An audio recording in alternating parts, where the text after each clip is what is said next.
Hi అండి, ఇవాళ మనం కొర్రమీన పులుసు చేసుకుందాం. వాటికి కావాల్సిన పదార్థాలు చూసేద్దాం. కట్ చేసి పెట్టుకున్న కొర్రమీను చేప ముక్కలు శుభ్రంగా కడుక్కొని పసుపు, ఉప్పు, కారం, ధనియాల పొడి, అల్లం వెల్లుల్లి పేస్ట్, గరం మసాలా వేసుకొని మనం కలిపి ముందే పక్కన పెట్టేసుకుందాం. చింతపండు పులుసు, ఆనియన్స్, టొమాటో, పచ్చిమిర్చి, కొత్తిమీర, ధనియాలు, ఆవాలు, జీలకర్ర, మెంతులు, కారము, పసుపు, ఉప్పు, అల్లం వెల్లుల్లి పేస్ట్. ప్రాసెస్లోకి వెళ్ళిపోదాం. స్టవ్ ఆన్ చేసుకొని ఒక బాండి పెట్టుకొని అందులోకి ధనియాలు, ఆవాలు, జీలకర్ర, మెంతులు వేసుకొని డ్రై రోస్ట్ చేసుకుందాం. ఇలా మీడియం ఫ్లేమ్లో పెట్టుకొని డ్రై రోస్ట్ చేసుకున్నాక చల్లార పెట్టుకొని మిక్సీ పట్టేసుకుందాం. ఇప్పుడు ఇదే బాండీలోకి మనము తగినంత నూనె పోసుకుందాం. నూనె కాగిందండి. ఇప్పుడు ఇందులోకి 2 మీడియం సైజు ఆనియన్స్ ముక్కలను వేసుకుందాం.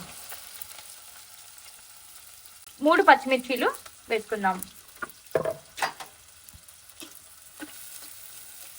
స్పూన్ ఉప్పు, 1/2 స్పూన్ పసుపు వేసుకొని వేపేసుకుందాం. ఇప్పుడు ఇందులోకి కొద్దిగా కరివేపాకు కూడా వేసుకొని అల్లం వెల్లుల్లి పేస్ట్ కూడా వేసుకొని వేపేసుకుందాం. ఇప్పుడు ఆనియన్స్ కూడా మంచిగా వేగినాయండి. దీంట్లోకి టమాటా ముక్కల్ని కూడా వేసేసుకుందాం. మేము 2 మీడియం సైజ్ టమాటాలు అయితే తీసుకున్నాం. ముక్క మెత్తపడేదాకా వేయించేసుకుందాం. టమాటా ముక్కలు కూడా బాగా మగ్గించుకున్నామండి. ఇప్పుడు దీంట్లోకి 1 స్పూన్ కారం కూడా వేసుకుంటున్నాం.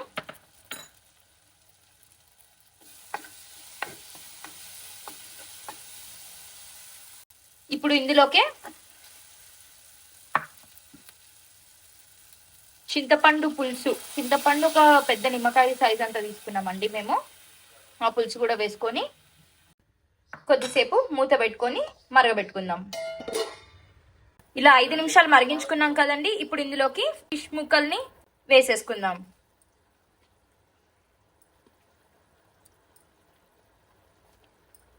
ముక్కలన్నీ ఇలా వేసుకున్నాక ఒక్కసారి ఇలా కలిపేసి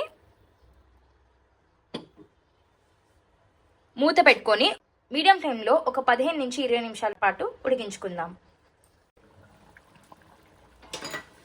బాగా ఉడికిందండి. ఇప్పుడు ఇందులోకి ముందుగా మనం చేసి పెట్టుకున్న ధనియాలు, మెంతుల పొడి ఉంది కదండి, దాన్ని కూడా వేసుకొని ఒకసారి కలిపేసి ఇందులోకి మనము కొత్తిమీర వేసేసుకొని 5 నిమిషాలు ఉడికించేసుకొని మూత పెట్టుకొని సర్వ్ చేసుకోవడమే. కొర్రమీన చేపల పులుసు రెడీ అయిపోయిందండి. మీరు కూడా మీ ఇంట్లో ఖచ్చితంగా ట్రై చేసి చూడండి, చాలా బాగుంటుంది. Like, share and subscribe to Vara vlogs.